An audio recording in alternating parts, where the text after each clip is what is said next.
하나님 말씀 봉독하겠습니다. 하나님 말씀 봉독하겠습니다. 오늘 은혜 받으실 하나님의 말씀은 신약성경 누가복음 9장 57절로 62절 말씀입니다. 누가복음 9장 57절로 62절 말씀입니다. 누가복음 9장 57절로 62절 찾으신 줄 알고 함께 봉독하겠습니다. 길 가실 때에 어떤 사람이 여짜오되 어디로 가시든지 나는 따르리이다. 여우도 굴이 있고 공중의 새도 집이 있으되 인자는 머리둘 곳이 없도다. 또 다른 사람에게 나를 따르라. 나로 먼저 가서 내 아버지를 장사하게 허락하옵소서. 죽은 자들로 자기의 죽은 자들을 장사하게 하고 너는 가서 하나님의 나라를 전파하라. 주여, 내가 주를 따르겠나이다마는 나로 먼저 내 가족을 작별하게 허락하소서. 손에 쟁기를 잡고 뒤를 돌아보는 자는 하나님의 나라에 합당하지 아니하니라.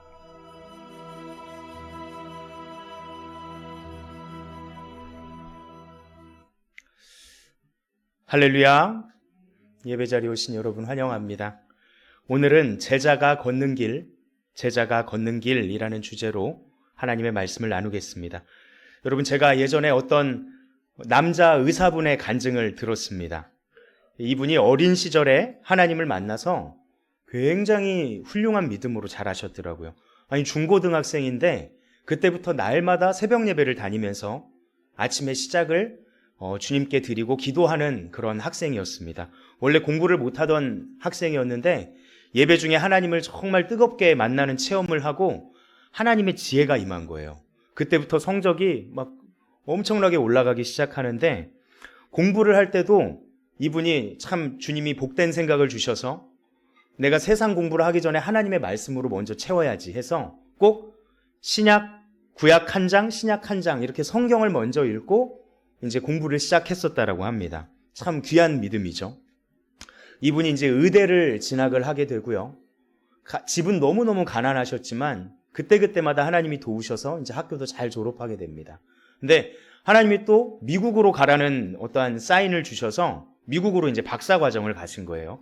전액 장학금을 받고 가셔서 학비 걱정은 없었는데 이제 이 생활비가 없는 거예요. 먹고 입고 쓰고 자고 할 집이 너무너무 가난했기 때문에 아버님도 일찍 돌아가셨고 그래서 뭐 돈도 없이 어떻게 주님이 하시겠지 하고 비행기에 무작정 몸을 싣고 미국을 갔는데 이제 뭐 렌트비도 떨어지고 돈도 못 내니까 길거리에 내앉게 된 거죠. 근데 또 하나님이 인도하셔가지고 어떤 미국 목사님인가요? 미국 목사님 집에 무료로 하숙을 하게 됩니다. 무료로. 그러니까 주님의 은혜죠. 그래서 거기서 이제 공부를 열심히 하고 또 그 미국 목사님 가정분들과 대화를 나누면서 교제를 하는데 그 목사님이 미국 백인 남자분이 어느 날 자기한테 딱 이렇게 물어보더래요. Are you Christian? Are you Christian? 이렇게 물어보더래요. 당신은 그리스도인입니까? 그거 너무 황당하죠. 자기가 교회를 통해서 소개받아서 이 집에 들어온 거고 매주 교회 가는 거 뻔히 아시면서 왜 이런 질문을 하실까? 그래서 Yes, I am. 맞다. 이렇게 대답을 했어요. 근데 이 미국인이 표정을 진지하게 바꾸고요. 더 진중한 목소리로 이렇게 물었다고 합니다. Are you real Christian? 진짜 그리스도인이 맞습니까? 당신은 진짜 그리스도인이 맞습니까? 이렇게 물어보더래요. 이 말을 듣고 순간 이 의사분이 당황을 했대요. 이게 무슨 의미일까?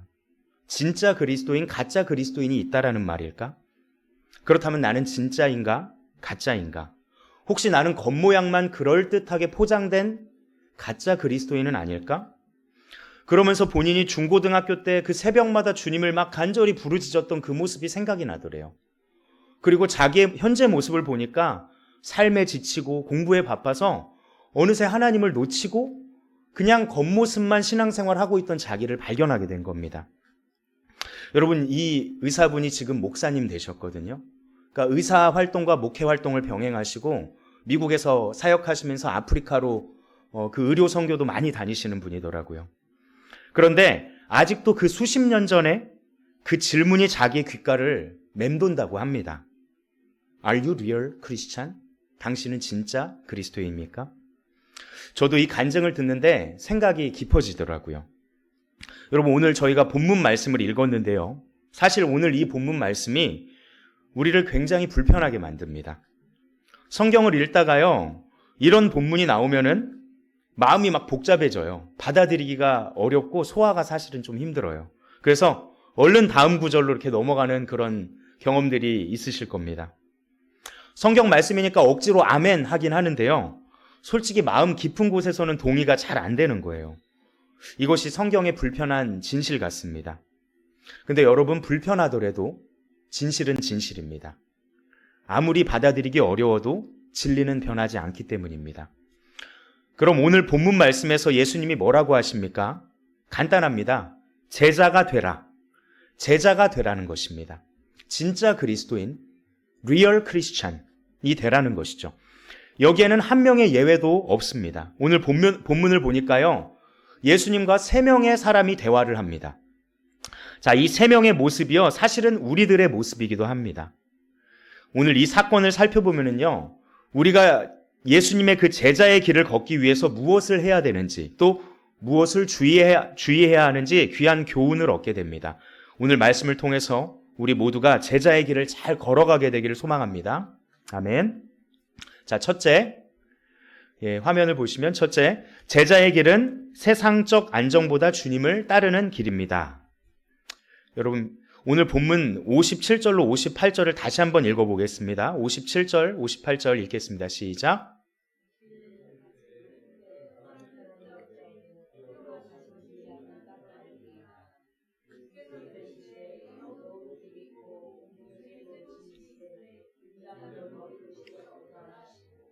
아멘.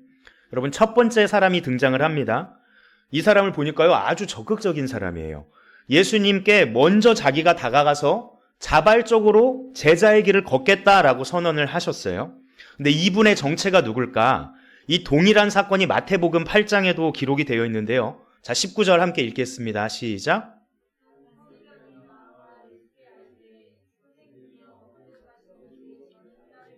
아멘. 여기에 이 사람의 신분이 드러나죠. 누구라고 합니까? 서기관. 서기관입니다. 서기관이 뭐 하는 사람인 줄 아세요?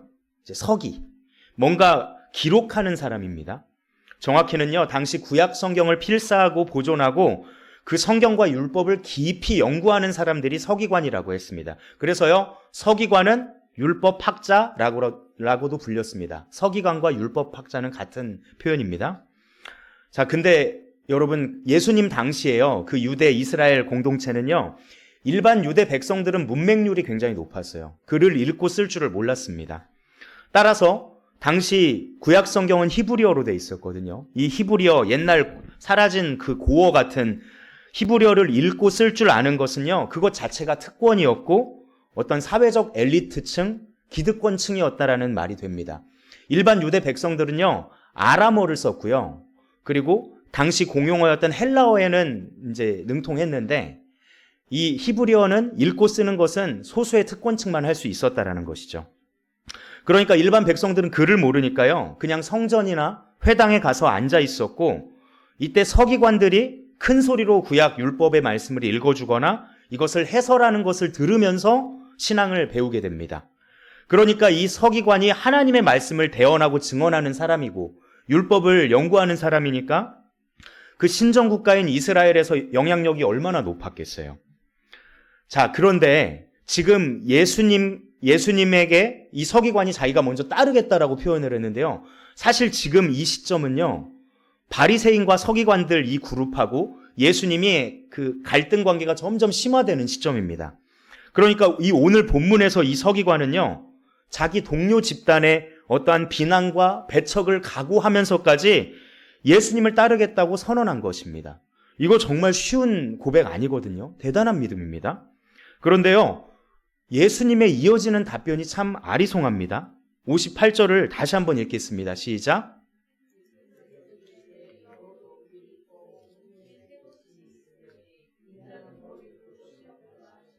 아멘. 여러분, 이게 무슨 뜻일까요? 쉽게 말하면 이런 겁니다. 여우나 새와 같은 하찮은 미물들도 자기만의 안식처가 다 있다. 자기 집이 있다. 그런데 나를 따르는 삶은 머리 둘 곳도 없이 기약 없는 삶, 피곤한 삶이다. 너 그런데도 나를 따를 수 있겠느냐? 이렇게 질문하는 표현인 것입니다. 여러분, 서기관은 당시 유대의 특권층이자 엘리트 계층이었다니까요. 기득권층입니다. 그냥 그대로 쭉 살면은요, 존경받고요, 편안한 삶이 보장된 삶이었습니다. 아무래도요, 이 서기관의 마음 안에는 자신이 지금 누리고 있는 이 기득권, 특권을 그대로 잘 유지하면서, 이 안정감을 잘 유지하면서 좀 편안하게 예수님을 따르려고 했던 것 같습니다. 그런 그에게 예수님이요, 참된 제자의 길에 대해서 설명해 주시는 것이죠. 서기관에게 이렇게 얘기하는 겁니다. 지금 네가 누리고 있는, 네가 의지하고 있는 그 세상적 안정감이 아니라 나에게 안정감을 두는 삶이 제자의 삶이다. 너 그런데도 따를 수 있겠느냐? 여러분, 이 말씀을 제가 묵상을 하는데 우리 예수님은 정말 포장하는 법을 모르시는 것 같아요. 포장의 기술이 잘 없으세요. 우리 인간들의 관점, 마케팅적인 관점으로 보면은요, 예수님의 스타일대로 사업하거나 일을 하면 망하기 딱 좋습니다. 여러분, 원래 처음엔 좀 좋은 점을 부각해가지고 사람들을 끌어들여야죠. 매력적으로 좀 포장을 해야죠. 그리고 조금씩 적응시키다가 하나씩 오픈을 해야죠. 그런데 이런 부분은 좀 힘든 게 있어. 이건 좀 감수해야 돼. 이렇게 차근차근 해야 되는데요. 예수님은 돌려서 표현하시지도 않고요. 감추시지도 않습니다. 그냥 처음부터 아주 정확하게 말씀하세요. 이 길이 제자의 길이다. 가만히 보니까요, 사람들이 교회에 와서 처음 예수님을 만나고 은혜를 받잖아요. 예수님을 처음에 굉장히 좋아하고 잘 따르게 되더라고요. 그렇게 한동안은요, 부쩍부쩍 신앙이 막 자랍니다. 하나님 경험한 새신자분들 특징이 그래요. 그런데요, 신앙이 막 잘 자라던 이 새신자분들이요, 어느 단계가 딱 되잖아요. 성장이 멈추고 그때부터 오랜 정체가 시작됩니다. 심지어 하얀 곡선을 그리기도 해요. 왜 그럴까? 그 이유가요, 사실 바로 오늘 본문에서 나오는 이 첫 번째 사람이 걸려 있었던 것, 바로 세상에 안정감을 두는 태도 때문에 그렇습니다. 제가 지난 찬양 집회 때도 고백을 했었는데 사실 저도 이 부분에 대해서 되게 취약하다라는 것을 깨달았어요. 제가 하나님을 만나고 많은 은혜를 받았거든요. 그런데 어느 순간 하나님께서 종의 길로 부르신다라는 그 마음의 감동을 계속 주시는 거예요. 제가 하나님을 만났어요. 하나님을 찬양하고 예배하는 삶이 너무 기쁘고 행복한 걸 경험해 버렸어요. 근데 주님은 더 하기를 원하시는데 제가 어느 정도 선에서 더 나아가지를 못하겠는 거예요. 그래서요, 제가 오랜 시간 동안 즉시 순종을 못하고 거부하고 거절하고 버텼습니다. 왜 그랬을까요? 100% 예수님께 안정감을 두는 삶이 왠지 두려운 거예요. 내가 이룬 성취, 어떠한 얼마 되지도 않지만 나의 이 사회적 지위, 얼마 안 되는 통장 잔액, 이런 사회적 가치, 물질적 가치에 자꾸 나의 안정감을 두려는 제 자신을 발견하게 되더라고요. 사실 이 모든 게 하나님 주신 거거든요. 근데 이게 혹시 없어질까봐, 사라질까봐 두려워하는 제 모습을 발견하게 되었습니다. 하나님만 의지하는 삶이 왠지 힘들고 피곤할 것 같아서요, 제가 자꾸 움츠려들게 되더라고요. 이렇게 믿음 약한 저를 용서해 주십시오. 저를 위해서 기도해 주십시오. 그런데 예수님께서 뭐라고 하시죠? 아들아, 딸아, 누구든지 나를 믿는 자는 나를 따라와야 된다. 반드시 제자의 길을 걸어야 된다. 이 세상의 것에 안정감을 두지 마라. 내가 너의 안정감이 되어주겠다. 너는 오직 나만 바라봐라. 이게 예수님께서 하시는 말씀이고요. 우리는 이런 태도를 가져야 하는 것입니다. 그렇다고 오해하시면 안 돼요, 여러분. 일부러 막 우리가 가난해져야 되냐? 지금 막 모든 거 다 팔고 막 정리해서 다 아프리카로 떠나야 되냐? 여러분, 이런 무모한 행동을 하라고 하시는 게 아니에요.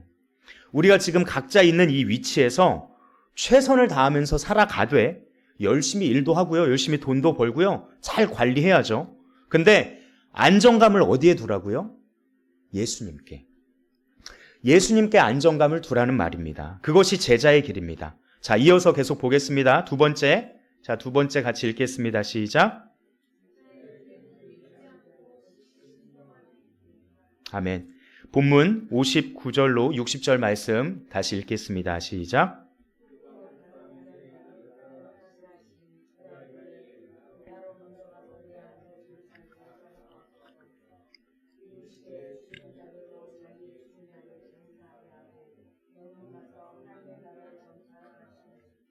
아멘.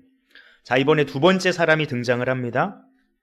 첫 번째 사람하고 좀 달라요. 이 사람은요, 자기 스스로 제자가 되겠다고 한 적 없어요. 그런데 예수님께서 강권하여 너는 나를 따르라 부르셨거든요. 예수님이 먼저 부르셨어요.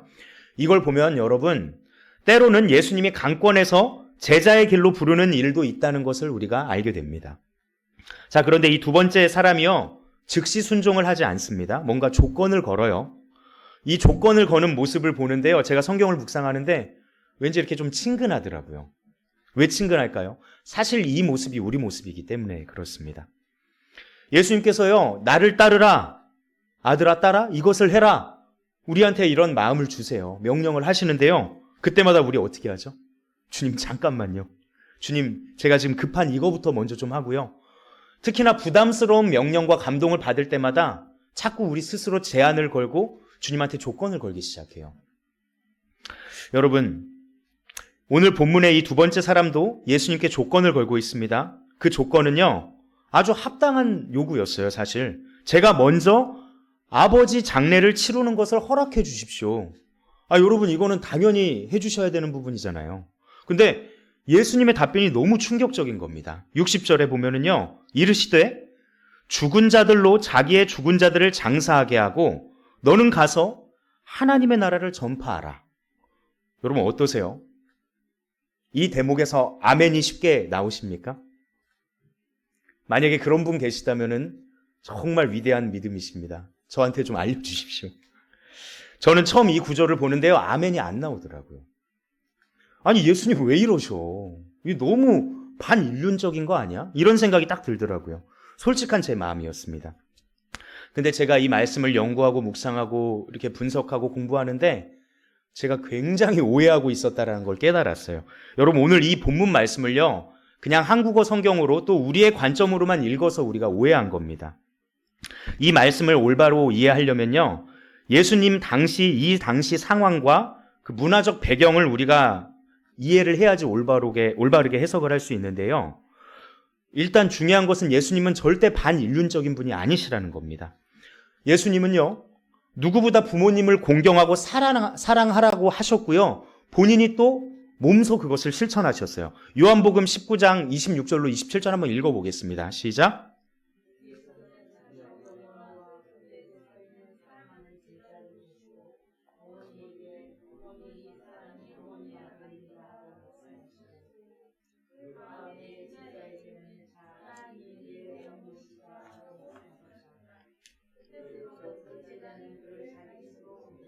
아멘.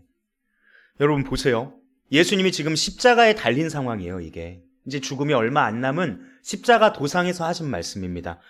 죽음 직전에도요, 예수님의 육신의 어미인 마리아를 위로하고 있고요, 제자인 사도 요한에게 마리아를 부탁하는 이 모습을 보세요. 이렇게 부모님을 향한 사랑을 몸소 실천하신 분이 예수님이라니까요. 그러니까요, 오늘 본문, 이 본문에서 예수님이 하신 답변은요, 우리가 잘 해석을 해야 됩니다. 자, 먼저 당시 유대 민족의 장례 풍습을 좀 이해를 해야 되는데요. 이스라엘 사람들은 사람이 이제 죽잖아요. 사람이 죽으면은 우리나라처럼 3일장을 하지 않았어요. 즉시 장례를 치렀습니다. 보통은 하루 안에 금방 끝냈고 아무리 늦어도 24시간 안에 모든 장례가 끝납니다. 왜 그러냐면 너무나 더운 기후기 때문에 시신의 부패가 심하기 때문입니다. 그래서 빠르게 장례를 하루 만에, 그리고 최대한 빠른 시간 안에 몇 시간 만에 장례를 끝내고요, 이어서 7일 동안 아주 깊은 애도의 시간을 갖습니다. 보통은 7일을 가졌고 상황에 따라서는 30일까지도 이 깊은 애도 기간을 가졌다 그래요. 그런데 이 처음 7일의 기간 동안은요, 아주 극도로 절제된 생활을 해야 됐습니다. 함부로 어디 다닐 수 없었고요, 그 정해진 자리에서 이제 가족이나 부모님의 죽음을 슬퍼하면서 이제 애곡하는 시간을 가져야 됐고, 사람도 만나지 않았어요. 자기를 찾아오고 위문하러 오는 사람들만 제한적으로 만났지 7일 동안은 외부 활동이 거의 금지되어 있었습니다. 여러분, 유대 전통 안에서는 이게 얼마나 중요했는지요, 이 애도 기간 동안에는 율법의 그 전통과 율법 준수하는 것도 면제를 시켜줬어요. 유대인들이 할례 때문에 정말 얼마나 목숨을 거는 줄 아시죠?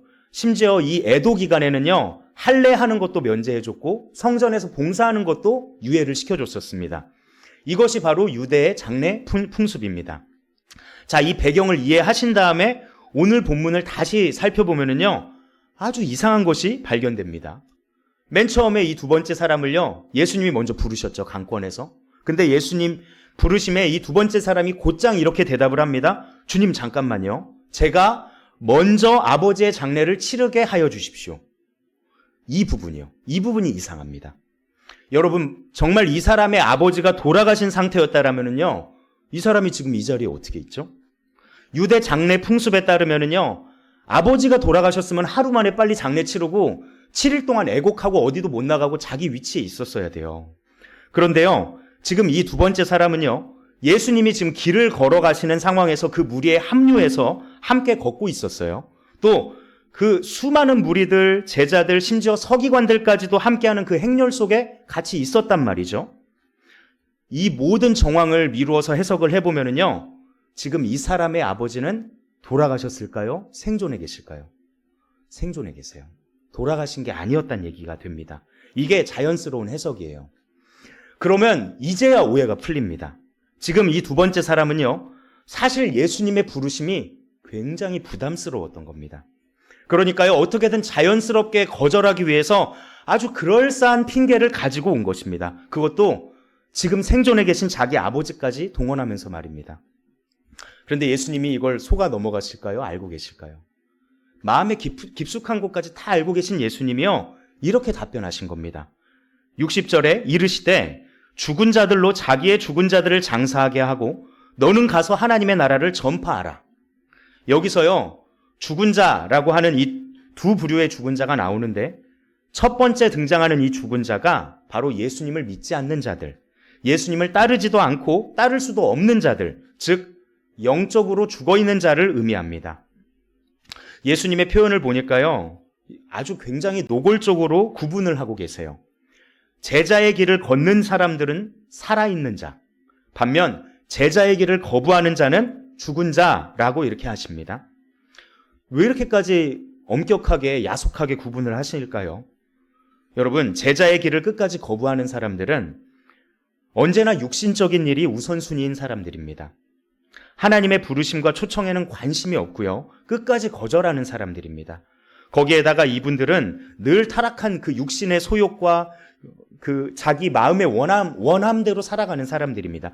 그래서 그 최종적인 결과는 영원히 하나님과 분리되는 그 비참함에 처하게 되는 사람들이 바로 이 첫 번째 죽은 자들인 것입니다.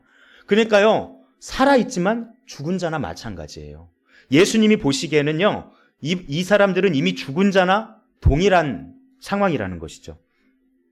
가만히 보면 예수님은요, 언제나 영원한 일, 영적인 일, 하나님 나라 전파하는 일을 최우선순위로 삼고 계신다라는 것을 알게 됩니다. 그리고 그 예수님은요, 본인만 그렇게 말씀하시는 게 아니라 나를 따르는 자는 모두가 이렇게 살아야 된다라고 명확하게 말씀하세요. 그냥 부드럽게 타이르지 않으시더라고요. 흐리멍텅하게 대충 말씀하시지도 않아요. 반드시 그렇게 살아야 된다, 이렇게 얘기하고 계십니다. 이 두 번째 사람을 제가 묵상을 해봤어요. 말씀을 준비하는데, 그러면서 내가, 그리고 많은 사람들이 왜 예수님을 못 따르는지 깨닫게 됐습니다. 예수님은요, 오늘도 저와 여러분을 제자의 길로 계속 부르고 계시거든요. 근데 우리는 늘 즉답을 회피합니다. 부담스러운 어떠한 부르심과 초청에 늘 즉시 순종하는 것을 회피하고 자꾸 핑계를 가져다 대는 고약하고 나쁜 습관이 우리 안에 있습니다. 저만 해도 그렇더라고요. 예수님께서 저에게 이런저런 감동을 주세요. 때로는 목사님 설교를 듣다가 감동을 주시기도 하고요. 제가 기도하는 중에, 어떤 믿음의 형제들과 대화 나누는 중에, 어떤 상황 가운데 분명히 저한테 명령을 주세요. 감동을 주세요. 누구를 만나라. 누구를 위해서 진심으로 눈물로 기도해줘라. 그 사람하고 약속 잡고 빨리 밥이라도 사주고 그를 좀 격려해줘라. 너는 나만 바라보고 나와 더 깊이 교제해라. 이런 감동들을 명령을 막 주세요. 근데 제가 즉시 순종할 때도 있지만 그러지 못할 때가 훨씬 많더라고요. 또 제 몸이 너무 피곤하고 할 일이 너무 많고 막 정신이 없을 때는요, 저도 모르게 주님 잠시만요. 제가 할 건데 지금 급한 불만 좀 끄고요. 제 급한 일만 먼저 하고 나중에 하겠습니다. 이렇게 뒤로 미루는 경우가 많더라고요. 근데 문제는요. 즉시 순종하지 않으면 나중에 순종할 수 있을까요? 없을까요? 못해요. 이게 안 되더라고요. 그 뜨거웠던 마음이요. 하루도 안 지나서 차갑게 식어버리더라고요. 시간이 생겼고 물질도 생겼는데 사람을 섬기고 만나는 일이 안 되더라니까요. 마음이 식어버리니까. 그래서요.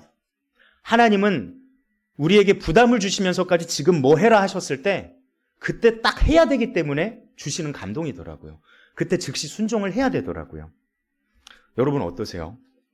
주님의 부르심에 즉시 순종하십니까? 아니면 그럴싸한 핑계를 대시면서 얼버무리고 계십니까?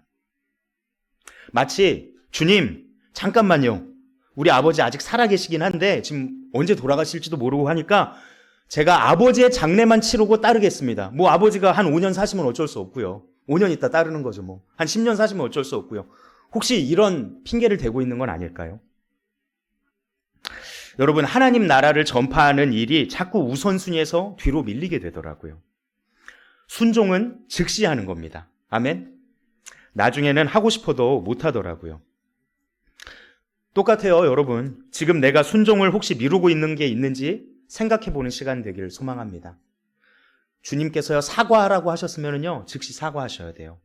자녀들하고 화해하라고 하셨으면 즉시 화해해야 돼요. 부모님하고도 화해하셔야 되고요. 뭐 봉사하는 일, 공동체에 참여하는 일, 복음을 전도하는 거 감동 주시면은 즉시 하셔야 됩니다. 그런 저와 여러분이 되길 소망합니다. 자, 이어서 마지막 세 번째 사람도 보겠습니다. 자, 셋째. 시작.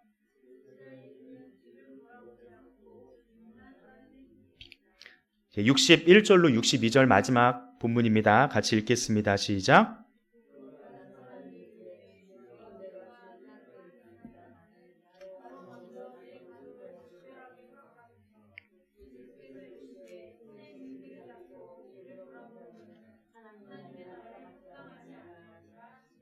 아멘. 여러분 세 번째 사람도요.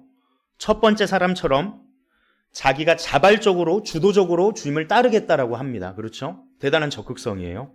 아마 두 번째 사람이 옆에서 이렇게 좀 혼나는 거 보고 영향을 받았는 건지 어쩐지 모르겠어요. 아무튼 자발적으로 따르겠다라고 합니다. 그런데 한 가지 좀 간단한 조건을 걸어요. 그 조건이 뭐죠? 먼저 내 가족과 작별 인사하고 오겠습니다. 이겁니다.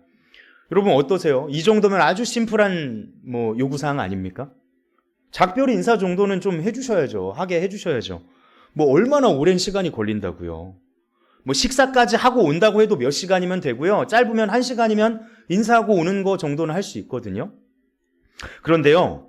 이어지는 예수님의 답변이 참 야박하고 야속하게 느껴집니다. 62절에 예수께서 이르시되 손에 쟁기를 잡고 뒤를 돌아보는 자는 하나님 나라에 합당하지 아니하니라. 제가 말씀을 계속 정말 여러 차례 읽었거든요. 설교 준비하면서. 세 번째에 이르르니까 이제 무서워서 예수님께 뭔 말을 못하겠어요. 그렇지 않아요? 이런 간단한 요청에도 이렇게 무겁게 답변을 하시니까. 그런데요, 이 부분도 배경을 알고 보면은 다르게 해석이 되더라고요.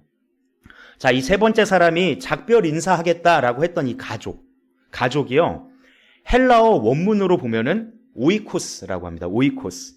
이 오이코스가 영어로 이제 family, 가족이라고 번역이 됐고 한국어 성경에는 가족 그냥 이렇게 번역이 됐는데요. 이 헬라어 원문의 뉘앙스를 최대한 살려서 해석을 하면 가족이기보다는 그 가정 공동체에 더 가깝습니다. 가정 공동체. 뭐가 더 이게 다른 의미냐면 당시 유대 사회는 철저한 부계 중심, 철저한 남성 중심 사회였습니다. 맞죠? 그래서 이 사람이 가정 공동체에 가서 인사를 하고 오겠다 이 말은요. 사실상 의사결정권이 있는 아버지, 형제들한테 가서 작별 인사와 함께 제가 예수님 따라도 되겠습니까? 승인받고 오겠다라는 의미가 내포되어 있는 겁니다. 여러분, 단순한 안부 인사의 개념이 아니었던 거예요. 이 사람의 우선순위가 잘못 설정되어 있었던 것이죠. 왜냐하면 자 보세요. 먼저라는 단어가 나옵니다. 61절 보면은 나로 먼저 먼저 내 가족을 작별하게 허락하소서 이렇게 나오는데요. 예수님의 부르심에 응답하는 것보다 먼저 가족에게 가서 그 가정 공동체에 가서 의사결정권을 존중하는 그 가족 공동체에 가서 승인받아 오겠다라는 게 더 먼저였던 거예요. 이 사람한테는. 만약에 가족이 아버지가 형제들이 반대했다면은요. 아마 제자의 길을 포기했을지도 모릅니다. 물론 여기에는요. 우리가 균형 잡힌 이해가 필요합니다. 주님의 일을 하는데요. 가족의 지지와 이해는 중요한 요소입니다. 가족의 의견을 막 다 무시하고 막 독단적으로 결정하는 것은 건강한 사역자나 건강한 신앙인의 모습이 아니죠. 그래서 평소에는 가족의 의견을 잘 존중하고요. 경청하고 믿음이 연약한 자가 있으면 그들을 위해서 기도해 주는 게 우리의 몫입니다. 때로는 양보하고 다 맞춰줘야 돼요. 내가 손해보더라도 다 맞춰줘야 돼요. 본질이 아니라면 다 양보할 수 있어요. 자, 그런데 결정적인 순간에 하나님의 부르심과 가족들의 의견이 부딪힌다면 그땐 여러분 어떻게 하시겠어요? 기도하는 가운데 너무나 확실한 감동을 주셨고 분명한 사인과 표징을 주셨는데 가족들이 다 반대한다면 여러분 어떻게 하시겠어요? 여러분 그때는요. 주님의 뜻이 우선입니다. 그때는 주님의 뜻이 우선입니다. 왜냐하면 예수님의 부르심에는요. 더 크고 놀라운 회복과 연합이 숨겨져 있기 때문입니다. 당장은 가족들 마음 아프게 하는 것고 관계가 막 부딪히는 것 같은 아픔을 느낄 수 있지만요. 분명한 주님의 부르심과 사인 속에 순종하는 것은 결국 주님 안에서 자기도 복받는 일이 되고요. 가족들도 다 복받는 일이 되더라고요. 제가 예전 교회에서 그런 일들이 많았었어요. 굉장히 철저하고 아주 신앙적으로 강하게 훈련하는 교회였어요.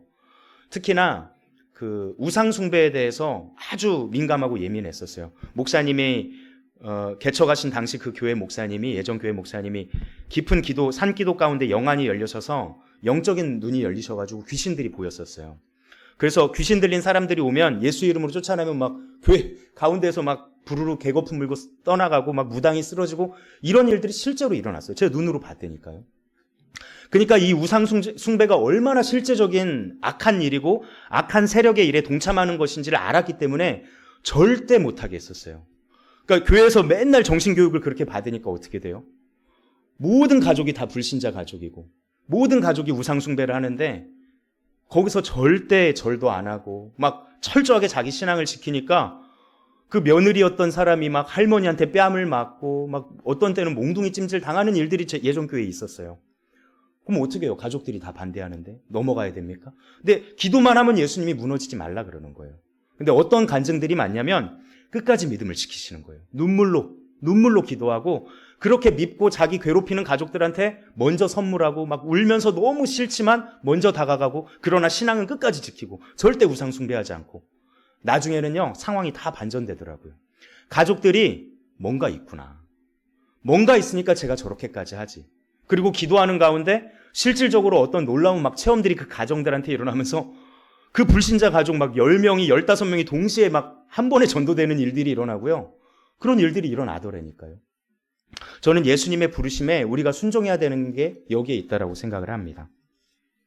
여러분, 어쨌거나 이 세 번째 사람의 속내를 우리 예수님은 알고 계셨어요. 가족한테 먼저 가서 작별 인사하겠다라는 말 안에는 가족한테 먼저 허락받고 허락해주면 오겠다 이거였거든요. 허락 안 해주면 못 오겠다라는 거죠. 그러니까 62절에 예수님이 이렇게 말씀하신 겁니다. 예수께서 이르시되 손에 쟁기를 잡고 뒤를 돌아보는 자는 하나님 나라에 합당하지 아니하니라. 여러분, 우리는 예수님의 이 비유를 잘 이해해야 합니다. 자, 아주 딱딱하고 거친 황무지가 있어요. 그 땅을 완전히 다 갈아엎고 기경하려면은요, 쟁기질을 잘해야 됩니다. 근데 이 작업이 생각보다 쉽지가 않습니다. 일단 소에다가 쟁기를 걸고요. 온 힘을 다해서 이 쟁기를 붙잡아야 됩니다. 아주 무겁기도 무겁고요. 또 이 거친 땅을 막 천천히 갈면서 전진할 때 발생하는 그 아주 강한 반동과 저항력을요, 온몸으로 버티면서 천천히 따라가야 돼요. 아주 집중을 하면서 앞만 보고 가도 쉽지 않은 작업이거든요, 이 쟁기질이. 자, 그런데 쟁기를 잡고 가는데 갑자기 뒤를 돌아보게 되면 어떻게 될까요? 그 즉시 중심이 무너져서 쓰러지던가 쟁기가 막 흔들리면서요, 밭고랑이 삐뚤어지게 될 겁니다.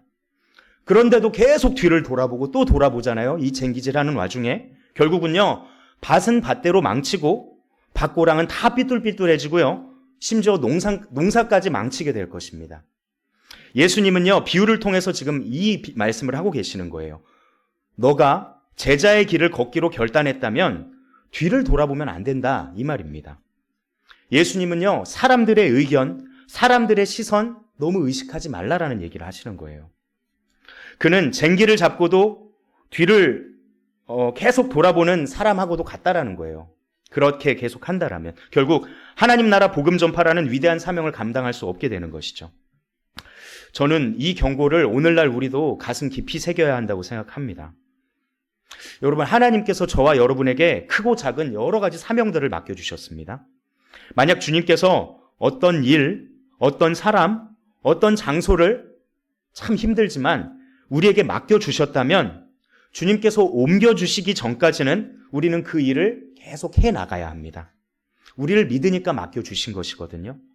주님은 한번 결단하고 착수한 일에 대해서는요, 갈등하거나 후회하지 말라고 하시는 겁니다. 다른 사람 눈치 너무 살피지도 말고 다른 사람의 평판에 너무 휘둘리지도 않고 뒤를 돌아보지 말라라는 것입니다. 그저 묵묵하게 나에게 맡겨진 사명, 나에게 맡겨진 쟁기를 잡고 밭을 갈듯이 앞만 보고 묵묵히 전진하라, 이 말씀입니다. 그게 바로 제자의 길이기 때문입니다. 여러분, 이 제자의 길 끝에 저희가 모두 서 있기를 소망합니다. 아멘. 말씀을 정리하겠습니다. 오늘 본문에요, 3명의 사람이 등장합니다. 다양한 신분과 모습, 성격들이 드러나는데요, 마치 현실에서의 우리 모습하고 참 비슷합니다. 주님은요, 이 3사람과의 대화를 통해서 우리에게도 지금 말씀하고 계세요. 너희도 제자의 길을 걸어라. 여러분, 이 길에는요, 예외가 없습니다. 혹시 이 가운데는 안 계실 거라 믿습니다. 저는 제자까지는 너무 부담스럽고요, 그냥 예수님 믿고 구원만 받을래요.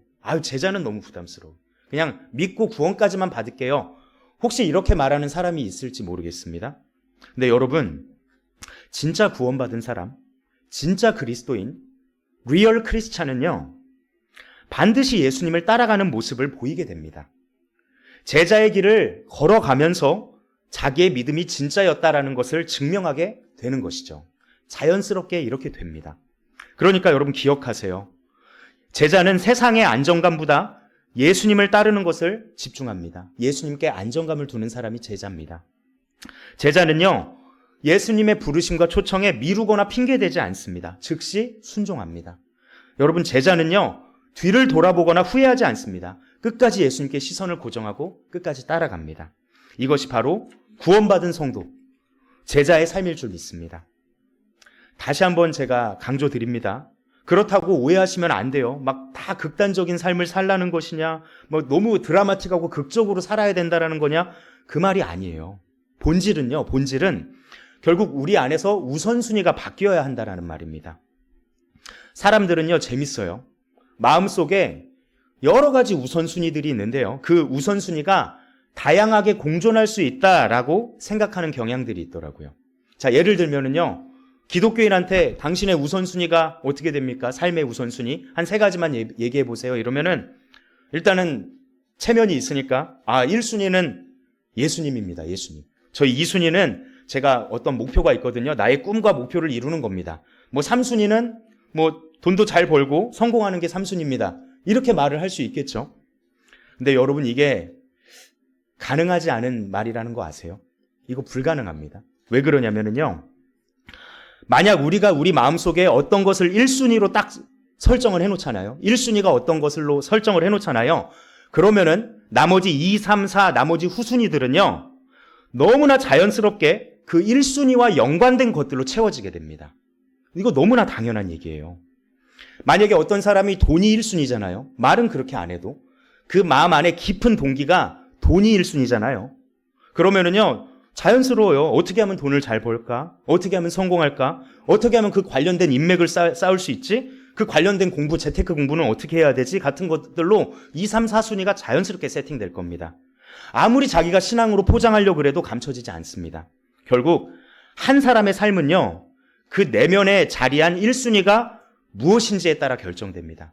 그 사람의 1순위에 따라서 그 사람이 결국 인생을 그렇게 살아갈 수밖에 없거든요. 여러분, 예수님은요, 우리에게 제자가 되라고 하셨습니다. 그런데 참 힘들고 어렵지만, 부담스럽지만 그 제자의 길은 다른 것들 다 같이 챙기면서 달성할 수 있는 길이 안타깝지만 아닙니다. 제자의 길은요, 오직 예수님만이 우리의 삶의 1순위가 될 때만 걸어갈 수 있는 길이더라고요. 그리고 1순위가 예수님으로 설정된 사람은요, 자연스럽게 2, 3, 4순위도 예수님과 연관된 것들로 채워지게 됩니다. 우리가 돈을 열심히 잘 벌어야죠. 왜 돈을 버는데요? 예수님을 위해서. 공부 열심히 해야 됩니다, 학생은. 왜 공부해야 되는데요? 좋은 대학 가서 좋은 직장 얻어가지고 예쁘고 잘생긴 사람 만나서 행복한 삶 살려고요? 아니요. 공부해야 되는 목적은 예수님을 위해서. 우리가 왜 일을 해야 되는데요? 왜 취업해야 되는데요? 왜 사업하고 왜 결혼해야 됩니까? 심지어 우리가 먹고 입고 자고 숨쉬고 살아가는 이 존재의 이유가 뭡니까? 명확합니다. 예수님을 위해서. 먼저 그의 나라와 그의 의를 위하여서. 이렇게 1순위가 명확하잖아요. 자연스럽게 그 다음 후순위들도 모두 명확하게 됩니다. 그 다음부터는 인생이 고민스럽거나 헷갈리지 않습니다. 바로 하나님의 영광을 위해서 사는 삶, 하나님 나라 복음 전파의 그 사명을 감당하는 삶을 살기 위해서입니다. 이 삶이 저와 여러분의 삶이 되길 간절히 소망합니다. 아멘. 여러분, 우리 예수님의 제자가 됩시다. 예수님의 제자가 되십시오. 이 제자의 길에서 이탈하지 않고 끝까지 완주하는 저와 여러분이 되길, 그리고 진정한 제자가 되길 예수님의 이름으로 축복하고 축복합니다. 기도하겠습니다. 하나님 아버지, 감사합니다. 제자의 길에 대해서 배우게 하시니 감사합니다. 주님, 예수님을 믿고도 우리는 여전히 세상의 안정감을 두려고 했습니다. 주님의 부르심에 자꾸만 핑계를 대고 자꾸만 미루게 됩니다. 주님, 자꾸 후회하고 끊임없이 뒤를 돌아보는 게 우리들의 모습이었습니다. 주님, 회개합니다. 다시 결단하고 다시 주님만 바라보고 이 제자의 길을 걷게 하여 주시옵소서. 주님만이 나의 안정감입니다. 즉시 순종하는 사람 되겠습니다. 주님은 후회하지 않고 끝까지 주님만 바라보겠습니다. 우리 주님께서 하실 일을 기대하고 소망합니다. 감사드리며 존귀하신 예수님의 이름으로 기도드렸습니다. 아멘.